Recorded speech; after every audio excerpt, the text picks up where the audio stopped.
Is it? Oh, great. Oh, my God, yes. Yes, it would have been 2 hours of yelling otherwise.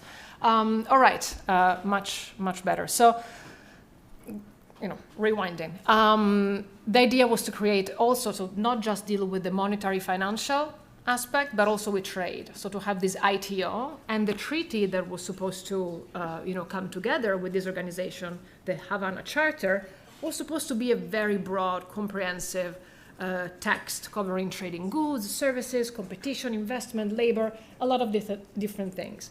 It didn't happen. We saw that all that happened in the area of trade law was just the GATT. That's all we had in the 1940s. 1947, all countries could agree on was just a treaty, just on trading goods, just on liberalizing trading goods. And for about 50 years, international trade law will be governed just by this, just by this agreement, the GATT, the General Agreement on Tariffs and Trade. No real international organization.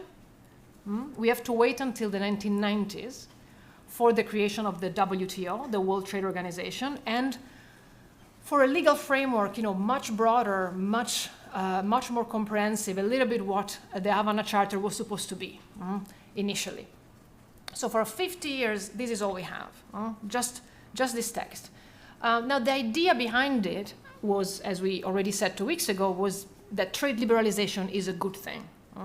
And the economic argument for trade liberalization was quite strong at the time and remained strong throughout all these years. The idea was, based on David Ricardo's comparative advantage theory. The idea is to say all countries have to gain by trading. You specialize in what you're good at producing, you produce a lot of that, and you trade everything else. So barriers to trade should be lower because trade is good. All countries gain from trade. But now, if it is so obvious that countries gain if they trade with each other, and so trade liberalization is a good thing, then why do we need the GATT? Or why do we need the WTO? Why aren't countries just unilaterally liberalizing trade? And now, from a purely economic perspective, yes, we wouldn't need the GATT. There's a very nice article, we can add it on Moodle just as an optional reading if any of you is interested, that precisely make this point. You see, if economists rule the world, there will be no need for a World Trade Organization. Because from a purely economic point of view, it makes sense for countries to just lower their tariffs and liberalize. But economists do not rule the world. We do need the GATT. We do need the WTO. We do need some kind of multilateral framework, despite what some people in power say, to ensure trade liberalization. And there are several reasons for this. If you pick up any book on trade policy or trade law, you will find at least two main theories for why we need the GATT and the WTO.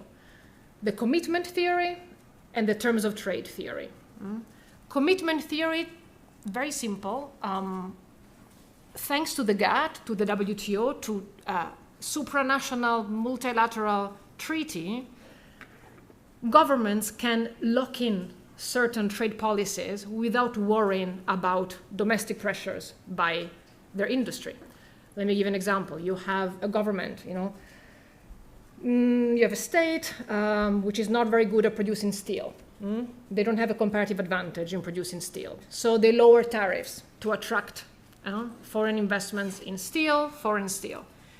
Great. So trade liberalization works unilaterally.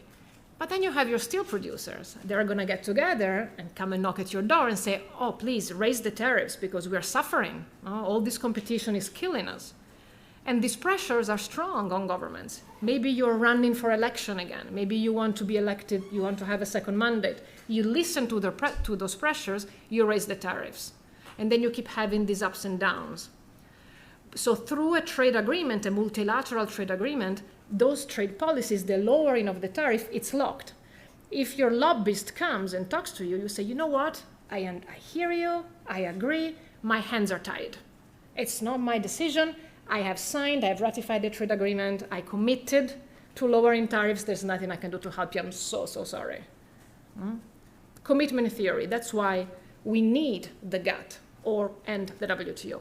The second theory is the terms of trade theory. Because yes, if on the one hand, countries gain from trade liberalization, what they usually want is to improve their terms of trade. And usually improve your terms of trade by having exports that are higher than imports.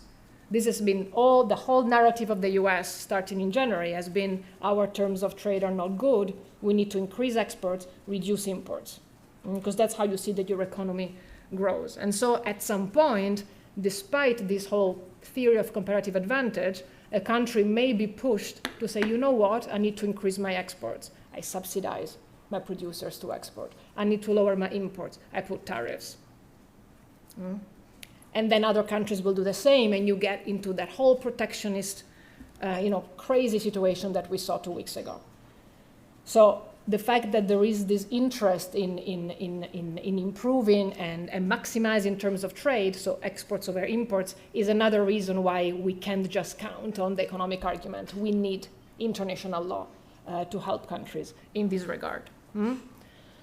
So that's why we do need the GATT in 47. We do need the WTO, some level. It doesn't have to be one or the other. It can be some level of coordination that helps country keep these trade liberalization going. Now the GATT, again, the whole idea behind the GATT was trade liberalization. If you look at the preamble of the GATT itself, and I'm a big fan of preambles, you will see a lot of preambles in this course. As you probably know from your public international law classes, they're not binding per se, but they are super important. It's in the preambles that you see the spirit of the treaty, you see the intention of the parties, what the negotiators wanted to do, what they had in mind, and preambles are constantly used, and we'll see tons of examples of this, constantly used by courts and tribunals to interpret provisions in the treaty. So they're very, very important. If you read the preamble here, you can clearly see what are the objectives of the GATT. Well, first of all, you have a list of countries. Those are the countries that negotiated and signed the GATT. And then, look, you have your objectives in this second paragraph, and as you can see, they're all of an economic nature. Raising standards of living, ensuring full employment, increasing demand, expanding production, and so on and so forth. So it's really about, growing the economy, helping countries, grow and develop from an economic standpoint. And how do we reach these objectives? You go to the third paragraph, substantial reduction of tariffs and other barriers and elimination of discrimination. And these two ideas, the reduction of tariffs, the reduction of other barriers, and the prohibition of discrimination, they are even today at the heart of international trade law. They are really, we will talk next week in particular, we'll talk a lot about non-discrimination and reduction of tariffs. So they're really the pillars. So by doing these things, the idea is to achieve all of these objectives. So this is in 1947. We will see in a little while the preamble to the WTO agreement from 1995, and you will see that a lot has changed in 50 years. It looks similar, but it's a much different preamble. So quite ambitious, but if you look more closely, there are a few weaknesses in the GATT. Now, I call them weaknesses because I look at the GATT from today, but back when it was negotiated, it was on purpose negotiated this way. What are these weaknesses, or at least that I call weaknesses? The first one is that it was very limited in scope, very limited. It didn't cover very important sectors like agriculture at all. So in agriculture, for example, countries could keep putting tariffs, subsidies, whatever measures they wanted, and actually tariffs in the agricultural sectors had been high for a long time, until the 90s. Services were excluded entirely. It's just about trading goods. So the banking sector, insurance, construction, utilities, these are big sectors of the economy of many countries out. Many manufacturing industries were also out. The textile industry, for example, was completely out. So it was quite limited. Yes, trade liberalization, but in very selected sectors. So when you think about the GATT, you need to think it's not so much about free trade everywhere. It's about progressively freer trade in very selected areas. And then there is another weakness or feature, which is the enforcement. The enforcement power was very weak. There was the possibility for a dispute settlement. For example, if you have here, I don't know, Australia and Belgium. You have Australia, for example, believes that Belgium has violated a certain provision of the GATT. Australia can ask for the establishment of a panel of experts to settle the dispute. The panel of experts settles the dispute. Let's imagine that Belgium loses. Belgium indeed has violated one or more provisions of the GATT. That report of the panel of experts has to be approved by all the parties to the GATT, including Belgium. Yeah, including the party that lost. So do you think you lose? Are you going to approve most, if not all, I should check, panel reports before the WTO were not adopted? They're super interesting for us to study. We can see the whole evolution of the interpretation, great for academics, but they were rarely adopted. I mean, it's impossible to have, how is this going to work in practice if even the losing party has to accept? Unless the losing party has some diplomatic relations that they really want to safeguard with the other countries, that they might say, okay, but you can imagine that it doesn't make so much sense, and that's why today the system is very much different. So if you think about it, limited in scope, the enforcement power was quite weak. So it had some limits, but it was like this by design. It wasn't a mistake of those who negotiated it. They wanted something like this. They didn't want a big, strong organization with a super comprehensive treaty. The main idea behind the GATT really is what we call embedded liberalism. The idea is to say, okay, we want multilateral trade liberalization embedded in government interventionism, in domestic interventionism. So there is the multilateral approach, cooperation, and liberalization, but couched in domestic interventionism. There is the idea that we need to leave governments free to legislate in the public interest, for health purposes, for national security. They need to be able to regulate certain sectors that are critical for their economies, agriculture, for example, some services.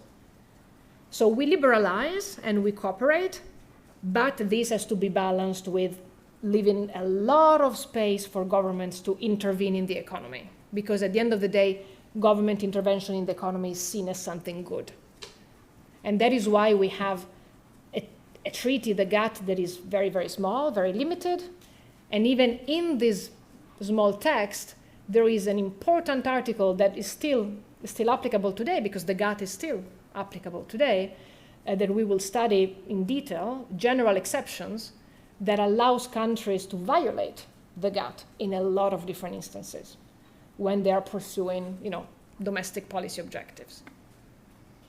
So yes, the GATT is limited in scope. Its enforcement potential is very weak, but that was by design, because the idea is that we want to liberalize, but we also want to, keep intact the power, the right of the government to intervene in the economy. We can't just, let the markets do everything. That was the idea behind the GATT. So I can call them, or I call them weaknesses, but they weren't seen as weaknesses by the drafters. They wanted it to look like that.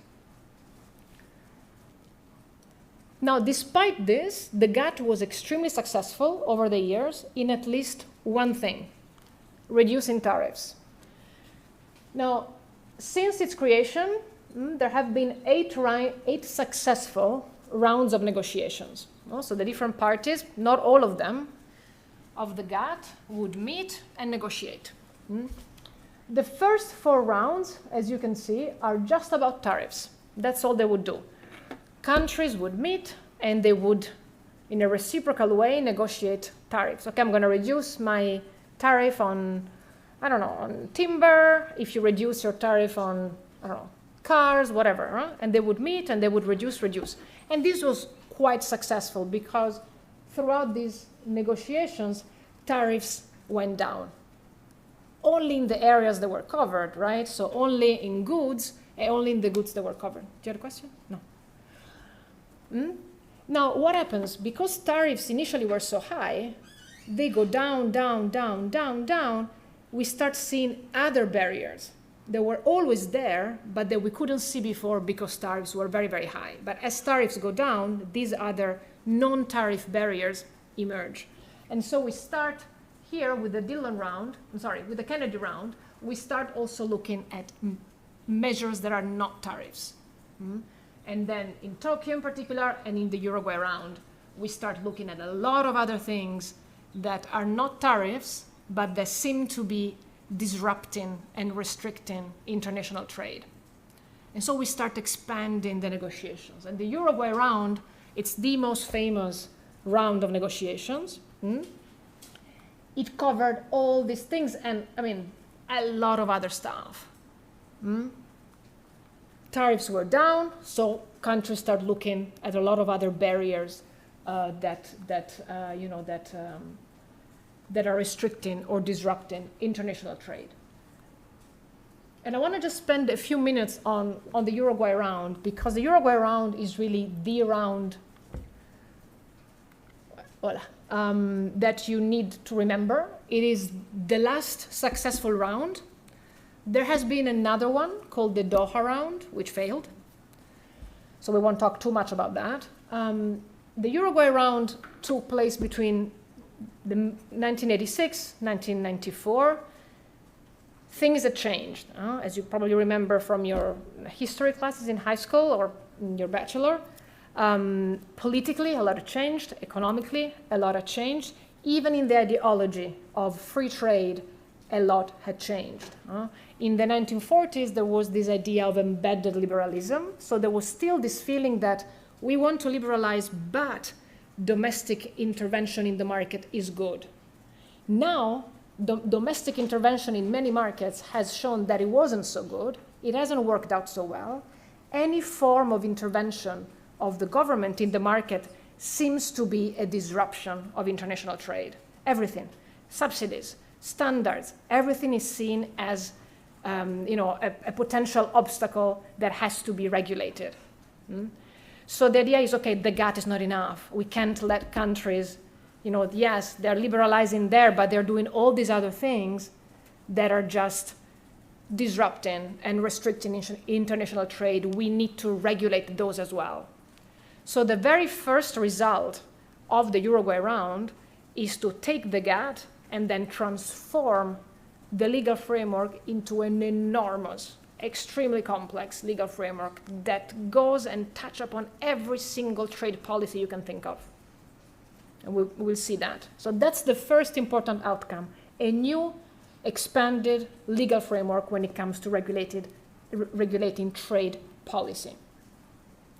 The second important innovation is it's not enough to have a treaty, to have a legal framework. We need to have a supranational organization managing this legal framework, WTO. So the ITO in 1947 didn't succeed. In 1995, countries succeed to create an actual international organization, the World Trade Organization. So that's the second outcome. So expanded legal framework, international organization, and third important outcome, a new, efficient, sophisticated, powerful dispute settlement system. Not like that, what was going on before. That was kind of a joke. We need a proper, effective, strong dispute settlement system to make sure that countries comply with this new expanded legal framework. So these are the three key outcomes of the Uruguay round. And we're going to look at each of them. It's what we're going to do today. We're going to look at each of these outcomes. So the first one is the legal framework. This is what we had from 1947 until 1995, just the GATT. Just the GATT, some articles, just trading goods in certain sectors, mostly tariffs, and so on. This is what we have now. And this is the GATT. So it's still an important part of the picture. A lot of the disputes are still under the GATT, but it's just a piece of the puzzle now. So what do we have now? First of all, we have the WTO agreement. You can find it with many different names. You can find it as the WTO agreement, the Marrakesh agreement, because it was signed in Marrakesh, the agreement establishing the WTO. You can call it however you like. I usually say the WTO agreement, but I might use one of these others. If I say the Marrakesh agreement, it's the same. So that's the agreement that creates the WTO. It's very short, 16 articles. We're going to look at some of the provisions together today, and it mostly talks about the WTO. What are its objectives, its functions, how is it structured, how does it work? Everything else is annexes to this. Now, I don't know how much you guys remember your public international law class, for those of you who had public international law, but if you remember the Vienna Convention on the Law of Treaties, definition of what a treaty is, it can be a single instrument or many instruments together. Now, all of these annexes are part of the same treaty. But most of the most interesting texts that we will study together are in the annexes. So we'll talk a little bit about the WTO agreement today, and that's it. We won't touch it again, because it really just talks about the organization, which is not super exciting, honestly. What's exciting for me is mostly in Annex 1, where you have 1A, 1B, 1C, all the substantive rules. All the rules on regulation on trade in goods, in services, and in IP. So already you can see the expansion. It's not just about goods, it's also about services that before were completely left out. And it's also about those aspects of intellectual property rights, so trademarks, patents, copyright, that are somehow linked to trade. So here in this Annex 1, you have what we call these multilateral agreements. So that's really, if you ever decide to choose trade law or WTO law as a career, and there are not so many disputes now, but if we have more disputes in the future, you're going to have to know by heart these treaties. And they're very technical. We'll look at some of them, not all of them. Again, we have 4 sessions, so I'm trying to be not too ambitious. And for the part on goods, you have, of course, here the GATT. The GATT is your main general agreement on trading goods, but you also have all these other agreements that look at either specific sectors, or like agriculture, for instance, or specific types of measures. You have an agreement on subsidies, which is one of my favorite, actually. Most people hate it. Most students don't. I will try to make you love it, let's see, in a few sessions. You have one on technical barriers to trade. These are, for example, labels. You have a dolphin-free label on tuna. That's a technical regulation, for instance. Or, how big can a refrigerator be to be exported? That's a technical regulation. And a lot of others. So these are all agreements that have to do with trading goods. So just looking at this, you can see that there is barely an aspect of trade policy where governments can just do whatever they want. Almost everything is regulated. Most of these agreements were concluded in the Uruguay round. So it was a very prolific round of negotiations. These two came later. So these are 2 agreements that came after.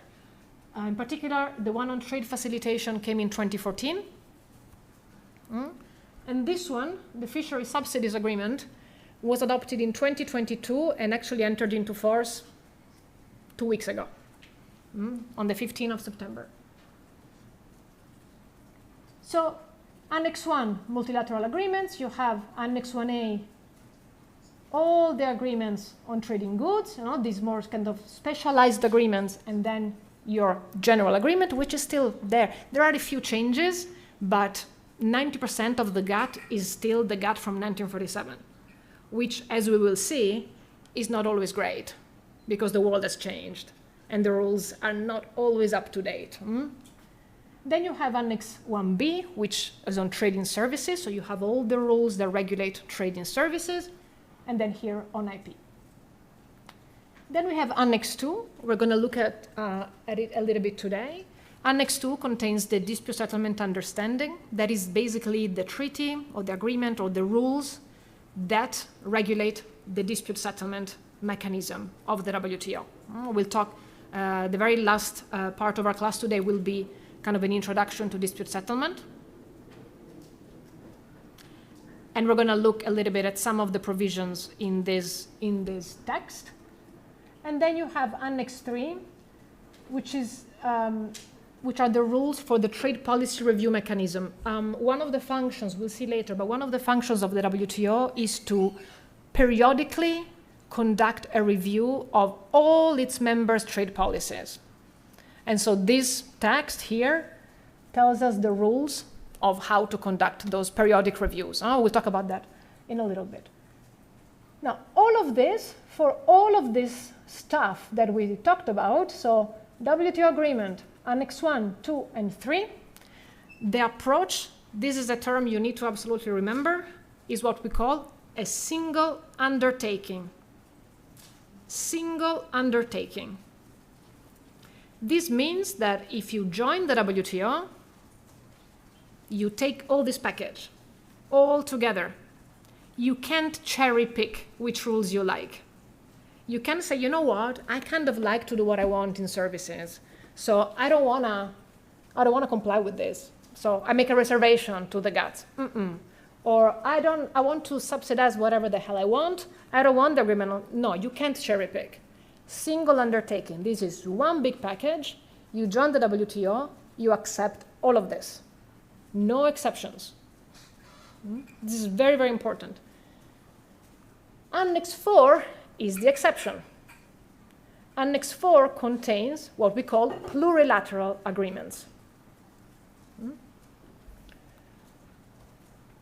Basically, there is a possibility for WTO members to negotiate certain rules, but then choose whether to adopt or not those rules. So the plurilateral agreements, we used to have these 4, now these 2 are gone. We only have the first 2. Not all the members are parties to these. That's the only one where you can choose. You can opt in or out. We will talk a lot about plurilaterals at the very end of the course when we talk about kind of the geopolitical tensions, the crisis of multilateralism, because we will see that, they managed to get these 2 treaties. They're now trying to negotiate other rules multilaterally, very hard. And we will see why. Basically, we will see a little bit later, but basically any decision at the WTO requires consensus. So even if one country says no, everything is lost. And we have 166 members. So it's not always, it's basically now it's become quite impossible that you don't have at least one country that isn't happy and that says no. So negotiating multilaterally has proven to be very hard.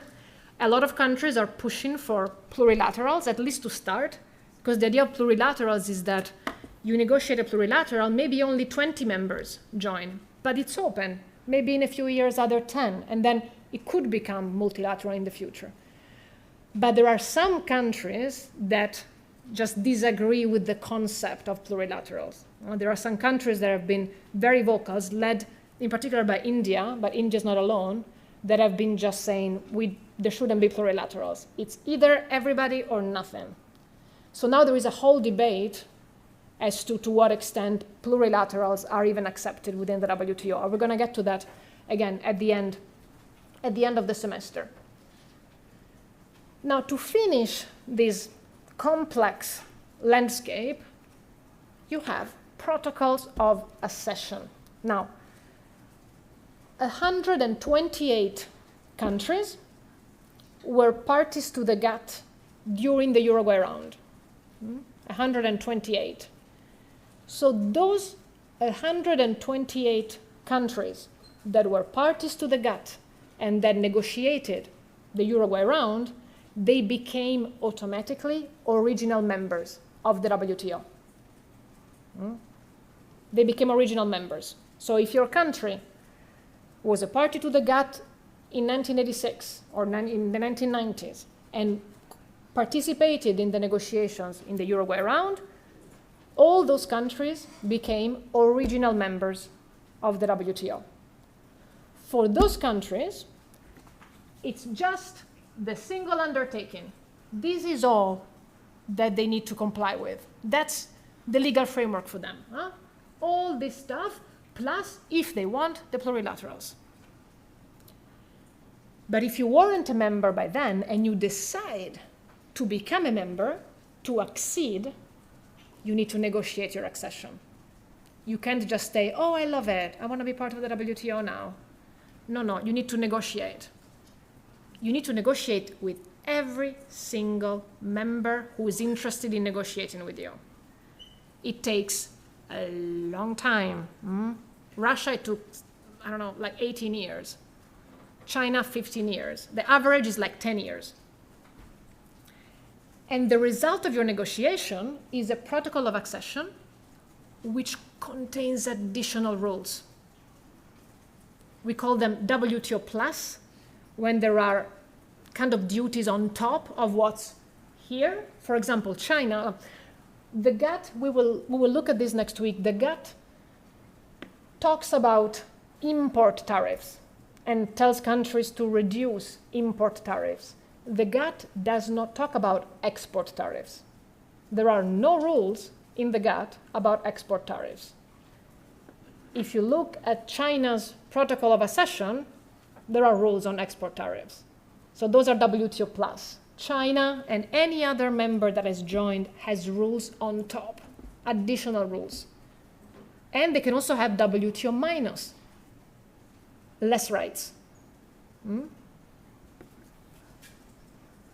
So for countries that exceed the WTO after 1995, the applicable legal framework is all of this, plus, if they want this, plus this, the one specific to there, of course. So for China, it's China's accession protocol. For Russia, Russia's accession protocol. For Kyrgyzstan accession protocol, and so on and so forth. And from 128, we are now 166. So it covers about 99.5% of the population of the world, and about 98% of international trade is covered by existing membership. Everything clear so far? You see big change from the GATT. But I mean, if you had studied this course in 67, we could have done it in like a couple of sessions. Trade law, done. It's just one treaty. Sorry, it's a little bit more complicated than that. Now, a couple of points that I wanna talk to you about before we take a break and before we move to talk about the WTO. The first one is this: what is the relationship between the GATT and the Annex 1A agreements? So, the GATT here, which is the General Agreement on Trading Goods, and the other agreements on trading goods, the more specialized agreements. This is a question that often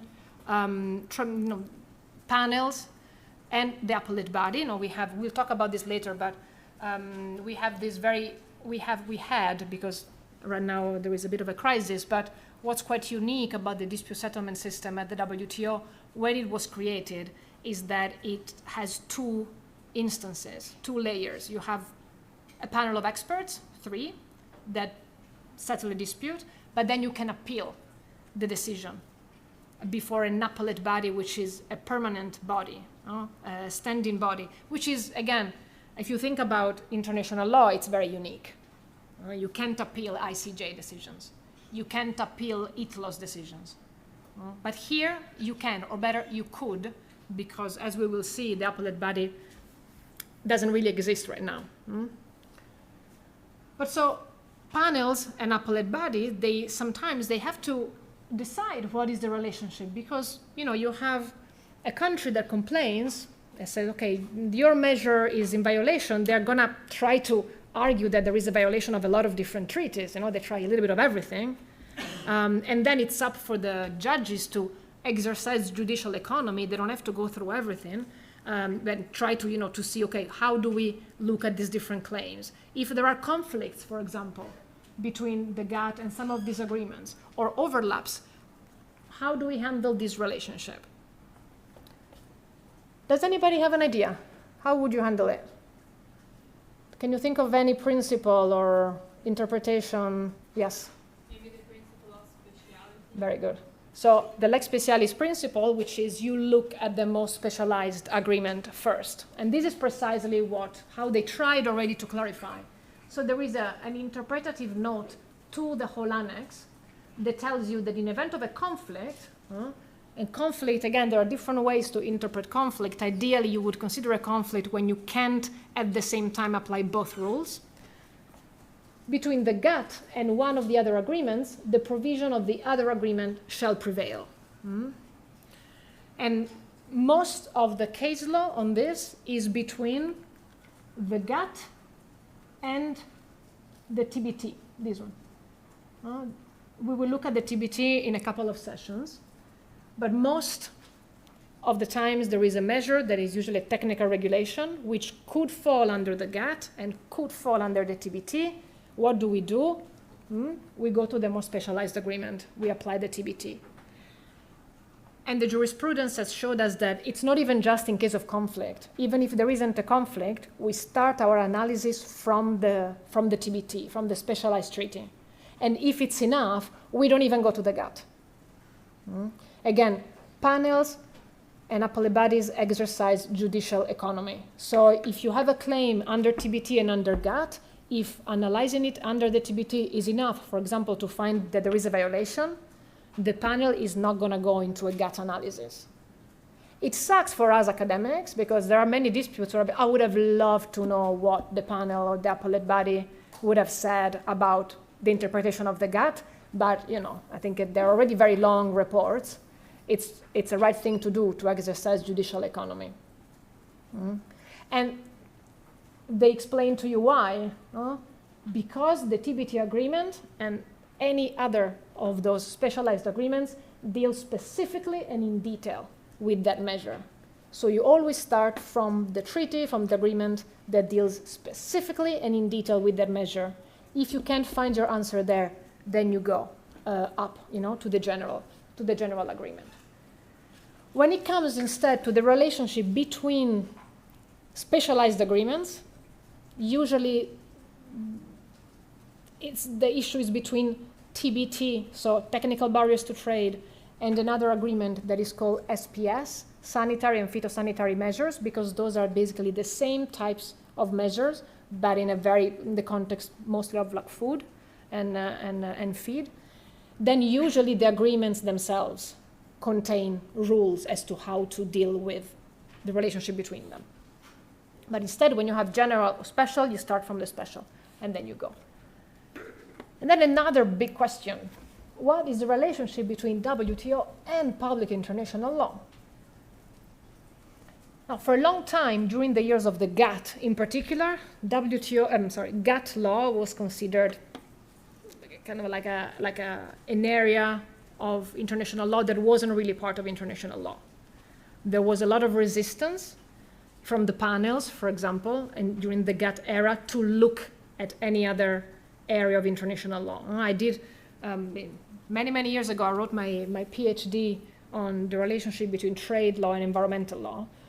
And I read all the panel reports in the GATT era that dealt with environmental issues, and they refused to even touch environmental law or any law that isn't the GATT. Now it's different, thank God, I'll say, there is a clear understanding that WTO law and the GATT are an integral part of public international law. This is a very important dispute. It's the very first dispute after the creation of the WTO from 1996, US gasoline, important for many reasons. We will talk about it in detail in the following sessions, but this is just one sentence I wanna show you. The general agreement, which is the GATT, is not to be read in clinical isolation from public international law. So it is an integral part of public international law, just like any other area of international law. When we're going to look at investment law, same. Now, what does this mean, though? What does this mean concretely? Now, here we go. This text, the dispute settlement understanding, remember it was Annex 2 of the WTO agreement, contains the rules of the dispute settlement. And I just want to kind of, point to these two parts that I've highlighted. So the role of the panel is to examine, in light of the relevant provisions of, the agreement that is at stake, the matter. So it is very clear, and this is just an example, there are many other provisions that make it very clear that what the panel and the appellate body apply is just WTO law.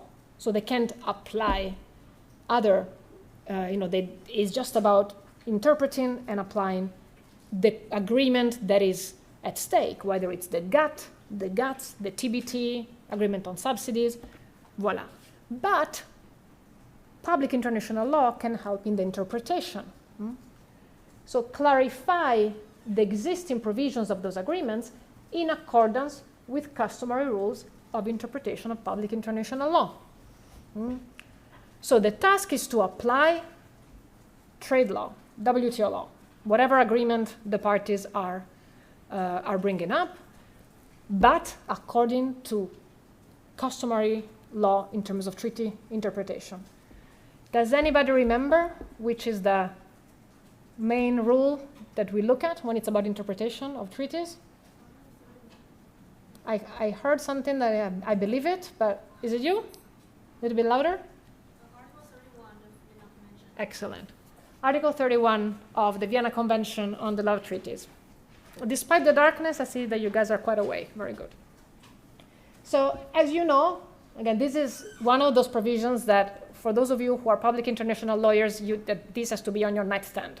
You need to know this by heart. So how do you interpret a treaty? Well, of course, you have the ordinary meaning, in that context, object and purpose, and by the way, this is why the preambles are so fantastic. But then you have also all these other things, Article 31(3), including any relevant rules of international law applicable in the relations between the parties. And this is customary law, Article 31.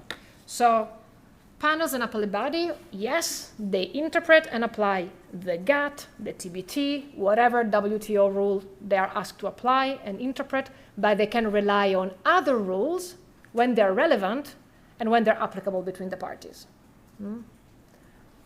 And I wanna give you just one example, which is one of my favorite examples, to show you an example of when the appellate body has heavily relied on treaties that belong to a completely different area, which is environmental law, to interpret provisions of the GATT. And that is a case that is called US shrimp. We will talk a lot about this. It's one of my favorite cases in international law, so I will never shut up about it. Get ready. And in other sessions, we will go really into the details of what the decision was and the case and everything. Now I just want to show you the interpretation part. Just to give you the context, though, so that you have a little bit of a sense of what the case was about. This case was brought by 4 Asian countries against the US. The US had introduced a measure that was supposed to be, allegedly, was there to protect sea turtles. The US had found that sea turtles were dying because of how shrimps were caught. So they had developed a mechanism, a device to fish shrimps in a way that would protect sea turtles. And they would basically stop importing shrimp from those countries that wouldn't use this device, and so that they couldn't guarantee that shrimps were fished in a turtle safe way. Now, these 4 countries didn't use these devices. They couldn't export their shrimp anymore. They brought a case. Again, the heart of the decision, we're going to look at it another time. What you need to know, is that the US was like, okay, yes, I violate. There is a provision that in the GATT that doesn't allow you to do so, to restrict the quantity of a product. But they're saying, but you know what? There is this article, Article 20. I mentioned earlier that in the original text of the GATT, there was this general exception that allowed countries to violate the GATT for a lot of purposes. It's still there. And Article 20G allows countries to violate the GATT if the measure is about conserving exhaustible natural resources. So the US is saying, look, I get it, but I am conserving exhaustible natural resources, sea turtles. Now, the problem is that you interpret a text by looking at the meaning, the object and purpose. If you look at the travaux préparatoires and all the negotiations of the GATT, nobody cared about animals, nobody cared about plants. When they talked about exhaustible natural resources, they were thinking about non-living resources, non-biological minerals mostly. So you adopt a very textual interpretation, but sea turtles don't fit in that category. And so here, the appellate body, what it did, it relied on a very rich body of international environmental law to change the interpretation of the term exhaustible natural resources.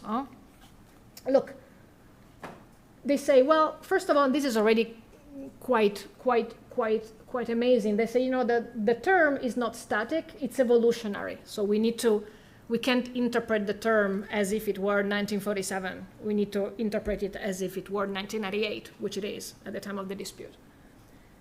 And they say, look, there is, for example, UNCLOS, that is talking about natural resources as embracing both living and non-living. UNCLOS is not part of the WTO. It's not a trade agreement, right? It's a law of the sea agreement. But they say, look, UNCLOS talks about natural resources, including both living and non-living. The Convention on Biological Diversity, also. Agenda 21, this is not even a treaty, this is soft law. These other conventions. So it kind of refers to all these conventions that are part of public international law but that have nothing to do with trade, to say all these conventions tell us something. They tell us that natural resources are both living and non-living. We need to understand that this is what countries mean today when they talk about natural resources. So yes, sea turtles can be natural resources. Now, are they exhaustible natural resources? That's the other question. And here again, the appellate body goes to CITES, which is an environmental convention, the Convention on International Trade in Endangered Species, and says, you know what? There is this convention which lists all 7 species of sea turtles as endangered, threatened with extinction.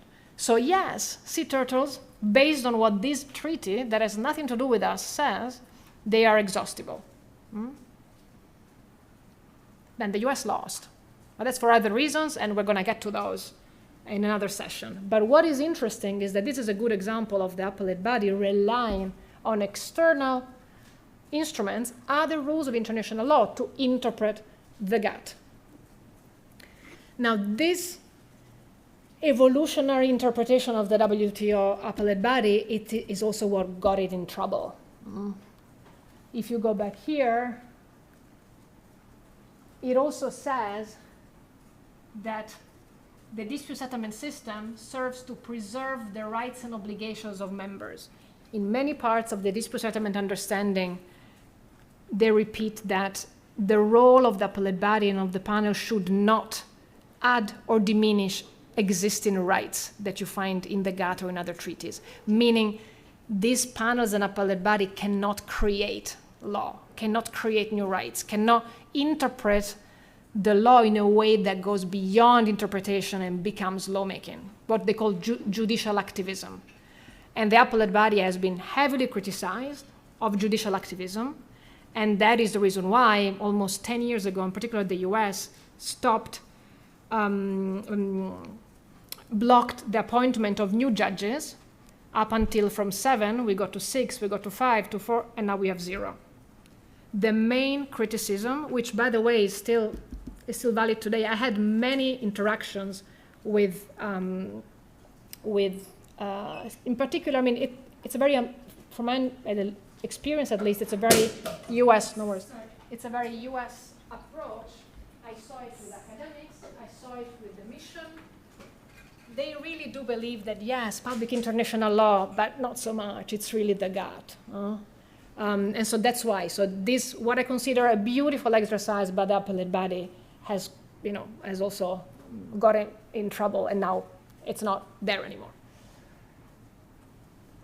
Everything clear so far? Okay, let's take a break. We come back at 2:25. Let's do 15 minutes. And we continue. We talk a little bit about the WTO and more specifically the dispute settlement.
So no original members and original members can vote in different rules. Yeah, so the original members, it's really just that's it. But all those that exceeded up, in addition to that, they have to negotiate. They have their own protocol, and that protocol can contain other things which are unique for that country, depending on the specific economic conditions of the country. So they're going to be very different. The protocol of accession in China nothing like the one for Russia, for instance. But the protocols for original members now doesn't apply. But they don't have a protocol. Not no protocol. So they just applied the package of multilateral agreements because they didn't have to. The protocol is basically the result of the negotiation of the accession. So only if you accede after, you have to negotiate. And I will show you a little graph later of the negotiation of the accession. And then you have this protocol, which are additional rules that apply only to your members. But there are applied. There are many places. In China, for example, there are quite a few cases that are based on the protocol accession. For example, if a non-original member has conflicts with original member because they fall into different roles, so what happens? Very, very good question. So, for instance, there was a case where China had so tariffs on the export of India. Now, this is allowed under general WTO law that China has rules on export tariffs. So, some countries have brought cases against China because the cases against China, you apply China's accession protocol. If the case has been against the European Union, no, they will be allowed. So you apply the protocol to basically the respondent party, the party that is, said by nature. Does that contradict with like their treaty? No, I mean, not really, because again, there is I mean, the way in which this is is that because you can make it, you need to negotiate your own again. Then, So the treaty prevails. Thank you very much. yeah,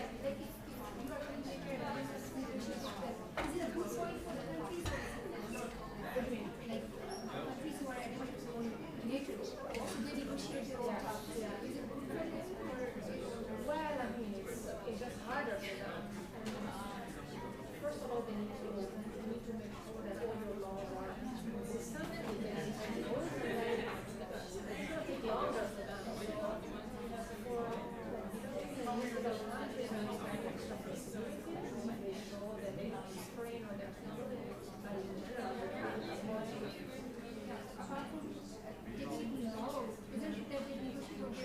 well, but the thing is that you still, I mean, the general package is applied, so you still have all the rules that apply to plus others. So I think it will be a package, it would be better for an original member. So additional ones, are they like binding in China access countries? So that can they just enter to WTO later on or we could apply this export tariff? Like once the China puts the additional protocol, like a export tariff, once the country access to WTO later on, are they have can they just say we will force? No, they again, suppose that in this case, you have a country that violates the protocol, but if you as a sovereign state, negotiating a treaty is an exercise of sovereignty, so you can come back later and do that.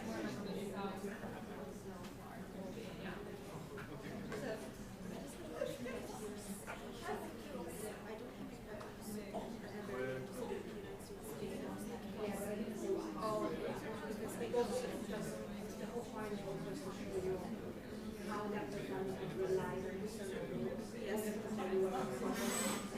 have a discussion. To present them something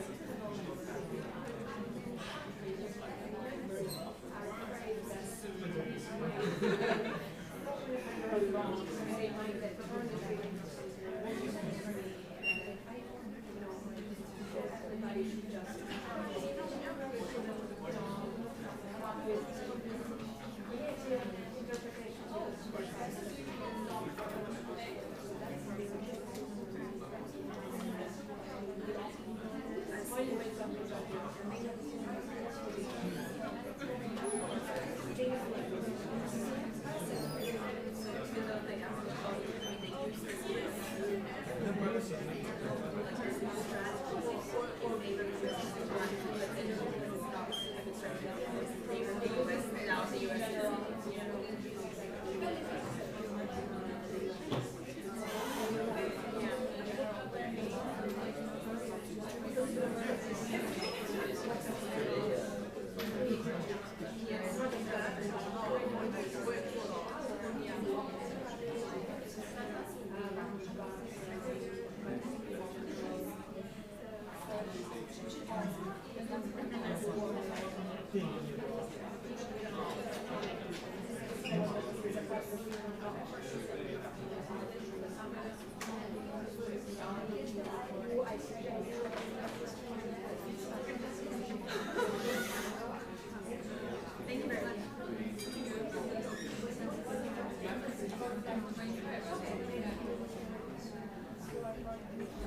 All right. Are we ready? Any questions about the expanded legal framework? And I had a couple of very good questions during the break, which I think everyone can benefit from. So when it comes to the protocol of accession of a country, so we said that original members, it's only the big package of multilateral agreements. So WTO agreement, Annex 1, Annex 2, Annex 3 that applies to them. For countries that accede afterwards, it's the protocol of accession. So if you have a dispute, for example, between an original member, if an original member brings a dispute against a new member, the original member could argue that the new member has violated either the general rules or also some rules in its accession protocol, okay? And then, the panel and the appellate body will analyze that. And then another question was good about the appellate body, but we'll talk about it later. So I will mention it later when we're talking about dispute settlement.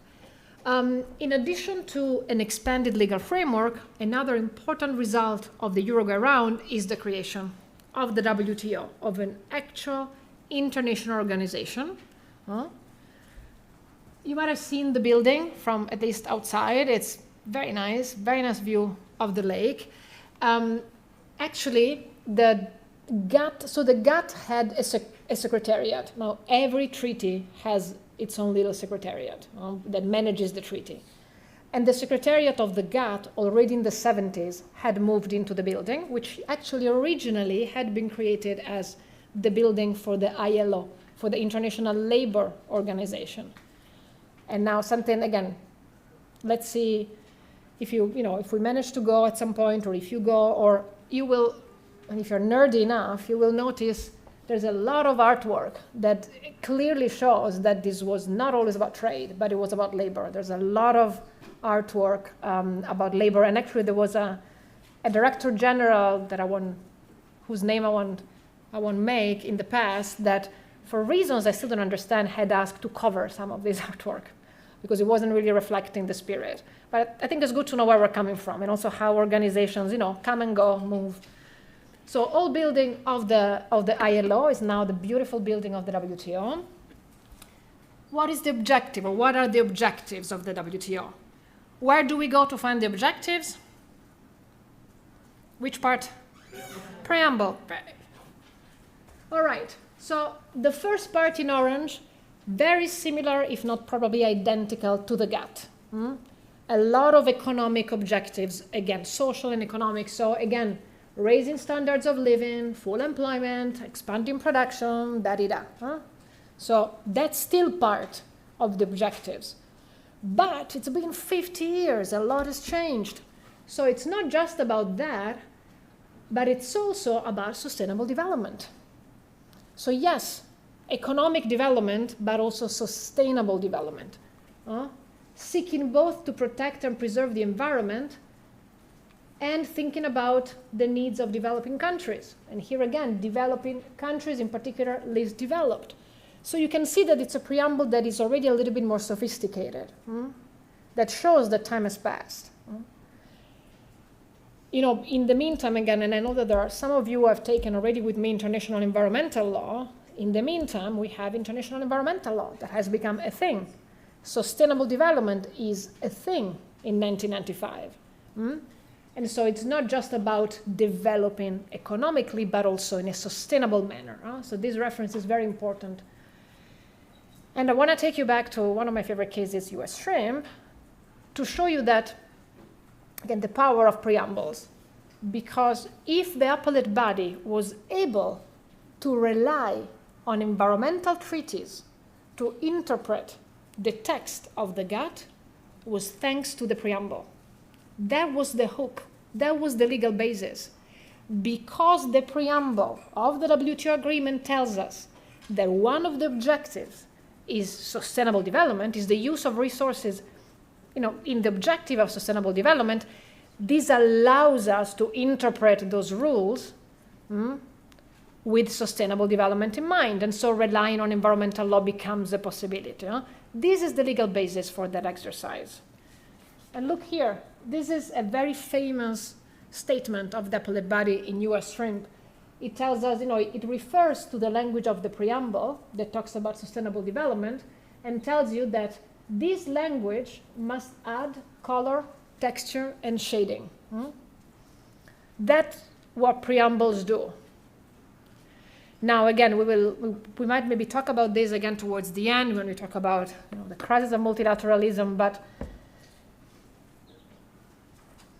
the preamble talks about sustainable development. The appellate body here told us this. Many of us, I work a lot in this space. I write a lot about this. I try to, with colleagues to propose things to the WTO about integrating sustainable development. Yet, and there is a basis for that. The preamble says sustainable development. It's like, it's not a matter of interpretation, right? The last ministerial conference of the WTO, which happens every 2 years, it was in 2024, some trade ministers, in the news, they said the WTO has no business in sustainable development. This, again, we talk about this a little bit at the end of the course, but this shows you that I'm going to tell you a lot of things in this course, which is really about the international law of things, but then you have the politics of things. The WTO in particular, but any other organizations, and you have to think about it if one day you want to work for these organizations, they are member-driven. It's the member states. And at the end of the day, who are the member states? They're diplomats, they're politicians that don't necessarily care about how cool preambles are or Article 31 of the Vienna Convention. It's not good for their country to talk about sustainable development in trade. Well, the WTO has no business in sustainable development. So this is an important reality. It's reality that I'm sharing this with you because for many years I was working just in academia. Then I started pitching my ideas to governments, and that's when I found this huge disconnect between what politicians are willing to do and what we talk about in our classes. So always keep that in the back of your mind. Still, I think this is a beautiful statement by the appellate body, and I'm not gonna change my mind. And then these are the paragraphs again, same as what we had in the GATT. So there's a lot of tradition in this preamble, okay? Again, we need to reduce tariffs, no discrimination, and so on and so forth. So again, the tools to achieve those objectives remain more or less the same. Now, what are the functions of the WTO? So those are the objectives, overarching, quite vague objectives. For the functions, we go to Article 2 and 3 of the WTO agreement. So very general, broad function is here, to provide the common institutional framework for countries to conduct trade relations, which means not much. Common institutional framework, fine. Concretely, what does the organization do? You have a list here of all the things that it does. So first of all, it manages the agreement. It provides a forum for negotiations. This is an important function of the WTO because it is really a forum where all the members can come together to negotiate new rules on a multilateral level. And a multilateral negotiation is important. Again, this is part of what we'll discuss at the end because it's become very hard to negotiate multilaterally, and what's happening right now is really a tendency to go bilateral, to countries to negotiate bilaterally. But as you can imagine, if you are a small developing country, a small least developed country, it's very hard to have any negotiating and bargaining power if you're all alone and you're negotiating with the EU or with Australia or with the United States. While at the WTO, one country, one vote, first of all, and then you can do coalitions. You can, you are St. Lucia, you can get together with other Caribbean countries. You have your own little coalition. You have similar needs. So it's an important function. It's a function that is struggling right now. I showed you earlier, we have only 2 examples of successful agreements, multilateral agreements, negotiated after the WTO, the trade facilitation and the fisheries. Now, in 2001, a new round was launched, the Doha round, which was supposed to be the Doha development round. It was supposed to be about integrating development in the WTO. It failed miserably. The only thing that came out was the trade facilitation agreement, which somehow survived, and in 2014, so 13 years later, was concluded. And then the last agreement that was adopted multilaterally is the fishery subsidies agreement. They're very proud. If you go to the WTO right now, there's fish everywhere, literally everywhere. You go to the cafeteria, there's fish on the floor, fish on the walls. It is a signal that it's a function that it's important and it's kind of still working. Let's see, I might need your help for the sound.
So fishery subsidies agreement, very important agreement. When it was adopted in 2022, we were all very excited, in particular those of us with an environmental background as well, because it's the very first sustainable development agreement at the WTO, where some subsidies are prohibited, not because of their trade impact, but because of the environmental consequences. So it's a very interesting, it's quite unique, it's a landmark agreement.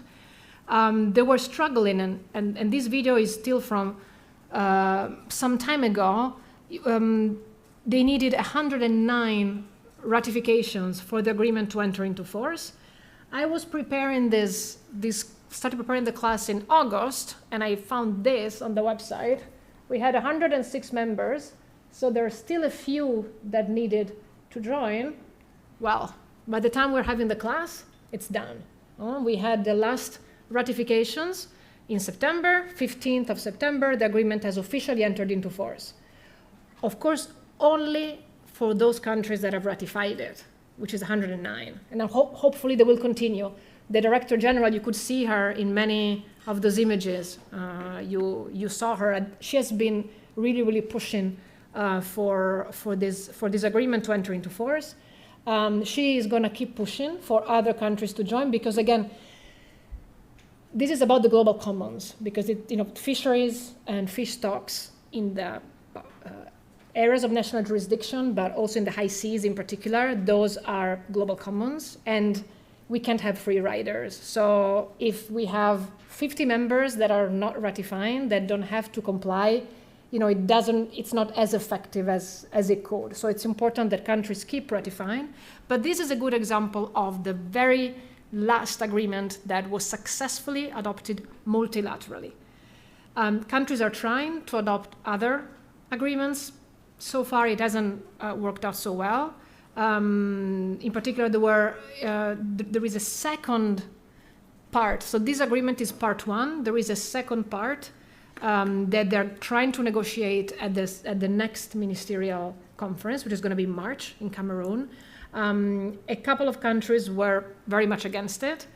The US came out yesterday saying that they're also against it. We need consensus. So there's a good chance that it won't really happen maybe, but we'll see. So this is a good example, but it's just very hard to negotiate multilaterally because of the consensus rule. Just one country says no for whatever reasons, and you block the whole process. And what's interesting, even if you wanted to change the rules on decision making, you need consensus. So you need all the countries to agree to remove consensus as a decision. So, it's kind of a vicious cycle. So we're a little bit stuck. That is why, as I mentioned, plurilaterals could be an interesting opportunity to explore. But again, we're going to have a lot of time at the end of the semester to talk about that. But this is this important function. Then another important function is to administer the disputes. So the dispute settlement understanding. So the WTO deals with this very sophisticated dispute settlement system that was put in place. That's another important function. Another important function is here, number 4, to administer the trade policy review mechanism. I mentioned it earlier. All countries have to go through a periodic review of their trade policies. When it's your country's turn, your country basically has to write a report explaining all their trade policies and how they comply with WTO rules. There is a trade policy review body at the WTO that looks at the report. It lasts for months. You have hours and hours and days of discussions with all the members, questions, but what about this policy? What about that policy? The whole idea is to enhance transparency, is to help to have transparency in what countries are doing. It's also a very important exercise for developing countries because it's a good way to see where developing country members are maybe struggling. And so where are some areas where they might need technical assistance? So it is a very, for me right now, considering that the negotiations are going as they're going, that the appellate body is no longer there and the dispute settlement body is in crisis, for me, this is probably the key function that is still working very well at the WTO. Another important function is to have relationship and cooperate with other international organizations, in particular World Bank and IMF, the two Bretton Woods institutions. The World Bank group, so International Bank for Reconstruction and Development and the other World Bank agencies. They have a lot of, they have agreements, they have a lot of cooperation. There is another article, actually, Article 5, that tells us about the relations of the WTO with other organizations. So there is a special provision in the functions with IMF and IBRD, and that is because, again, they are kind of part of the same system. But the WTO works together with more than 200 international organizations. They have worked together, in different ways. Sometimes it's simply giving observer status to an international organization, meaning that organization a representative can assist to meetings and listen, for example. Or they do things together. The WTO, for example, maybe this is not the kind of news that you were following at the time, but during the COVID-19 pandemic, at the very beginning, March and April, WTO cooperated with WHO, FAO, the World Customs Organization to try and call on countries to reduce tariffs on medical supplies, food, energy, to try and deal with the pandemic. So that was a good example of organizations coming together. Now look at the verb shall. So it's almost like mandatory. The organization has to work with other international organizations. Very different here, paragraph 2, may cooperate with non-governmental organizations. Now, this is has been one of the challenges for the WTO since the beginning, the relationship with civil society, with NGOs. Now it's much better. Now it's so much better. There are many entry points for civil society to brief the WTO, to be briefed by the WTO. There is way more openness. But at the very beginning, the WTO was seen as a black box. It was impossible to access. It was impossible for civil society and NGOs to know what was going on. And a lot of the frustration and the discontent from NGOs happened at a ministerial conference in 1999, which took place in Seattle. There's even a movie that actually I watched. I was thinking of assigning it but it's just very violent, so I preferred not to, which is called Battle in Seattle. Great cast, terrible movie, but it shows you all the protests in the context of the Seattle Ministerial Conference. So lots of people dressed as turtles because of the US shrimp decision, hundreds of people dressed as turtles. So there was a lot from environmental NGOs that were very unhappy with how the WTO was handling environmental issues. But it was more than that. It was really about the WTO not being a democratic institution, not being open to civil society, being just about states. And so a lot has changed since then. As I was mentioning, NGOs have a lot of access in the day-to-day activities of the WTO. They can even participate to a certain extent in disputes with amicus curiae briefs, which is at the discretion of the panel and appellate body, but it's a possibility that has been used sometimes. But so the cooperation with NGOs and civil society has always been a little bit tricky. So here you have your 5 key functions. There is a 6th function that I don't know why is not there, but it's actually central, and that's technical assistance to developing countries. There is a whole division at the WTO that deals with technical assistance to developing countries.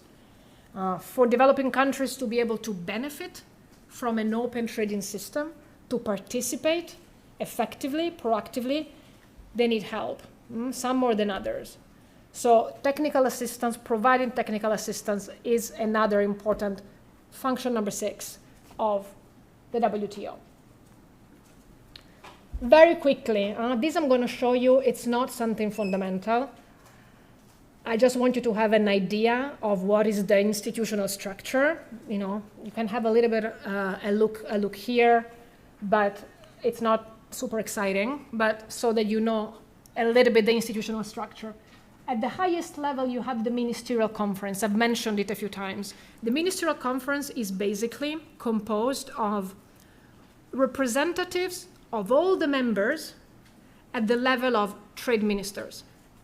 So trade ministers or members of the trade ministries of all the members. It meets every 2 years. So every 2 years you have a ministerial conference in different places. You have all of them here. The latest one was in Abu Dhabi, and then the next one is in the spring in Yaoundé. And at this ministerial conference, you have all the ministers, bless you, of all the members that get together, and they exercise decision-making powers. They can adopt new rules. They can do a lot of things. They can provide official interpretations of existing rules. They nominate a new director general if needed. Now, the current director general is serving her second mandate. She just started the second mandate in November or October, so no need for that yet. But so this is the highest level. So it's this ministerial conference. They also, for example, decide on the accession of new members. So they do a lot of important things. It's really the decision-making body. Now, once every 2 years is not a lot, okay? An organization can't function with a meeting every 2 years. So you also have the General Council. The General Council basically does the same thing as the Ministerial Conference, but in between the sessions. So in the 2 years between one Ministerial Conference and the other, who exercises those very same functions is the General Council. The General Council, you have the representatives of all the members, ambassador level. So not the ministers, the ambassadors. Here you have embassies of not all the members, of course. Some, again, get coalitions. But the ambassadors, the DPRs in the different missions to the WTO, they get together every 2 months, quite often. And that meeting is the General Council, which exercises the same function as the Ministerial Conference, but every 2 months, in between the sessions of the Ministerial Conference. Now so it's basically composed of ambassadors of all the members. It also has 2 alter egos: the Trade Policy Review Body and the Dispute Settlement Body. That means that the very same group of people, those ambassadors, they meet every 2 months as General Council.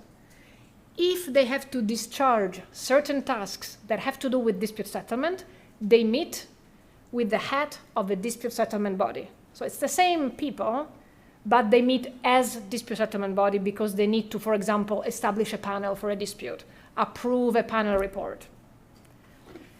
And when the same people meet to do the periodic review of a member, they meet as Trade Policy Review Body. So it's always the same group of people, but they wear different hats, let's say, depending on what is their function. Then the General Council is supported by different councils on different topics, committees, other committees.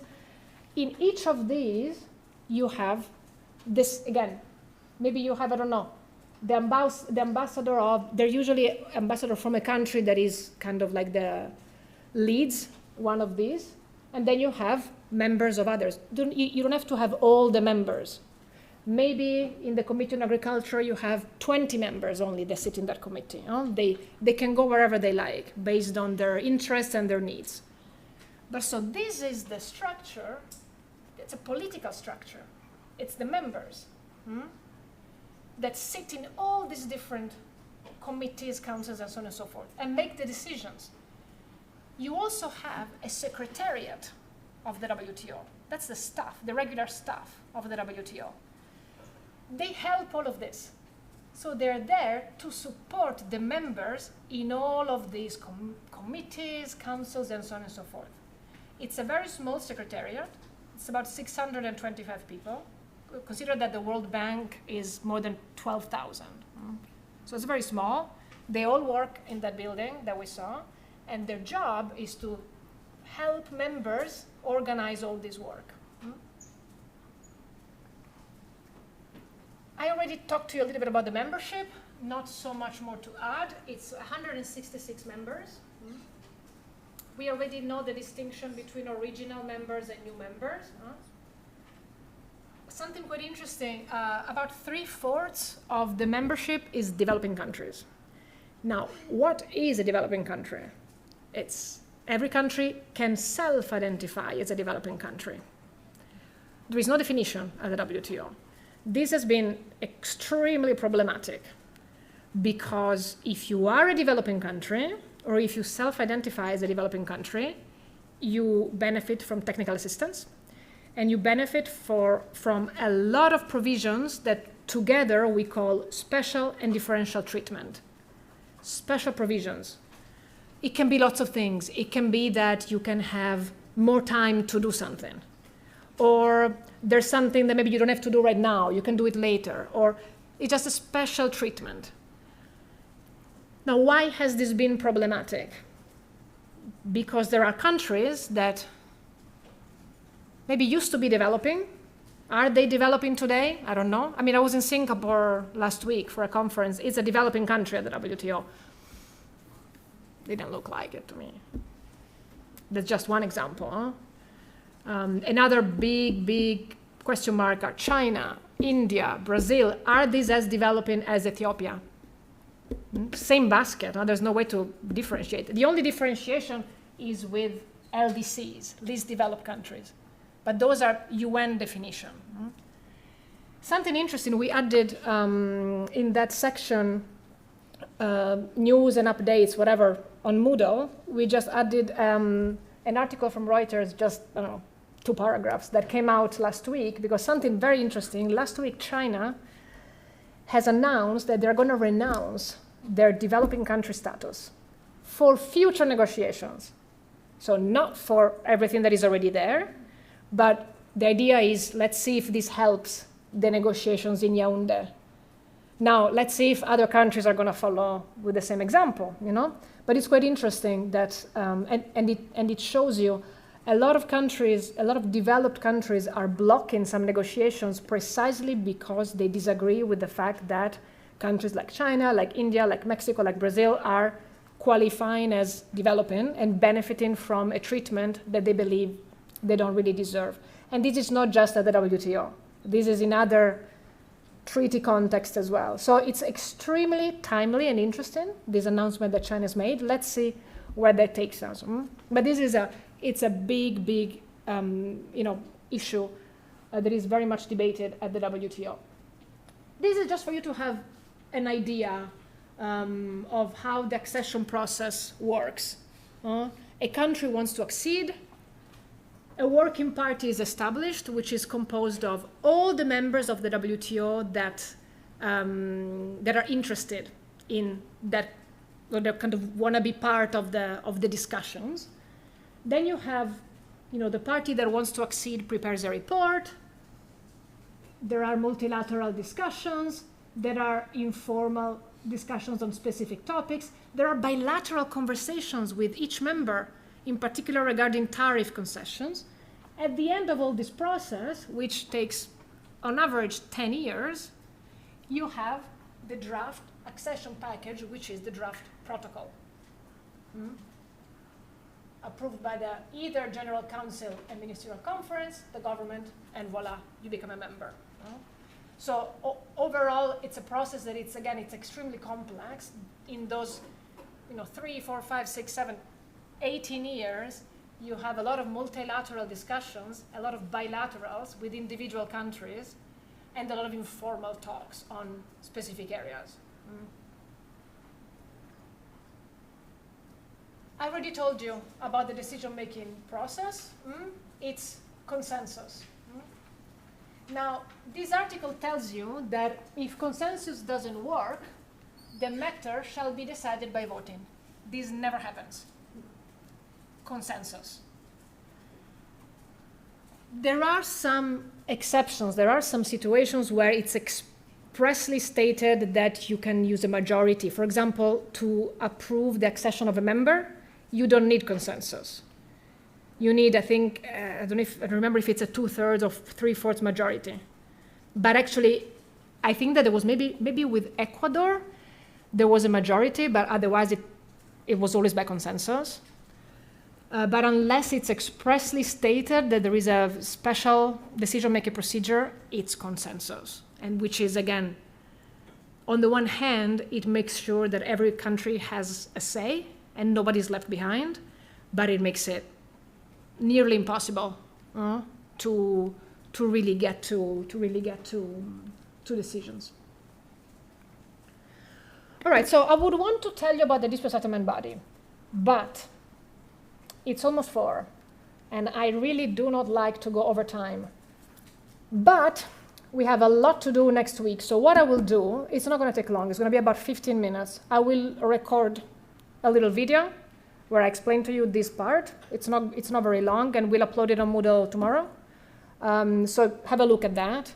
And then if you have any questions in particular about anything we said today, in particular about this portion that I will record for you, don't hesitate to write to me or to ask in class.